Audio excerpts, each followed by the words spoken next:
ဖန်ပြန်လဲပြီးတော့ကြိုးဆိုလိုက်ပါတယ်ဒီနေ့ဘာကိုပြောသွားချင်တာလဲဆိုတော့ဟိုနေ့က ChatGPT ရဲ့ open တက်တွေမှာမိတ်ဆက်ပေးသွားတယ်ဒီပညာဒီအကြောင်းကိုကျွန်တော်ဗီဒီယိုတွေအများကြီးဖန်တီးပြီးတော့တစ်ဆင့်ချင်းစီရှင်းပြပေးသွားမှာဖြစ်ပါတယ်ဒီနေ့ကတော့ဘာကိုပြောချင်တာလဲဆိုတော့ပုံမှန်ဆိုရင် Coursera website ဆိုရင်တော်တော်များများသိကြရပေါ့နော် Udemy လိုပဲကျွန်တော်သင်ခန်းစာတွေ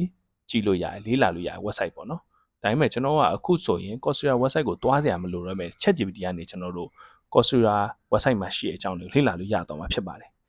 ကျွန်တော်စမ်းပြတော့မှာဖြစ်ပါတယ်ဘယ်လိုရေးရလဲပေါ့နော် prompt လေးဥပမာဆိုရင် Coursera website ကိုခေါ်မယ်ဆိုရင်အရင်ဆုံး Coursera ဆိုတဲ့စာလုံးလေးကိုရေးပါရေးပြီးတော့ဆိုရင်ဟုတ်ပြီကျွန်တော်တို့သင်ကြားခြင်းနဲ့လေ့လာခြင်းနဲ့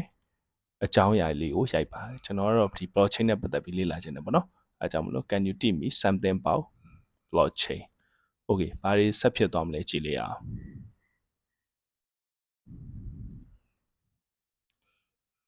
okay question mark လေးထည့်လိုက်မယ်နော်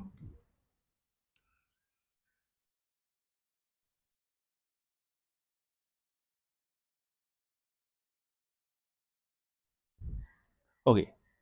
အဲဆိုရင်အားလုံးမြင်တဲ့အတိုင်းပဲပေါ့နော်ကျွန်တော်ဒီ University at Buffalo မှာရှိရဲ့ blockchain basic သင်ခန်းစာဗီဒီယိုလေးကိုတစ်ခါတည်းထုတ်ပြသွားမှာဖြစ်ပါတယ်အဲဆိုရင်ကျွန်တော်တို့open AI ChatGPT ကနေ open AI လောက်ထိုင် ChatGPT ကနေတစ်ခါတည်း Coursera မှာရှိရဲ့ course တွေကိုလေ့လာလို့ရပြီပေါ့နော်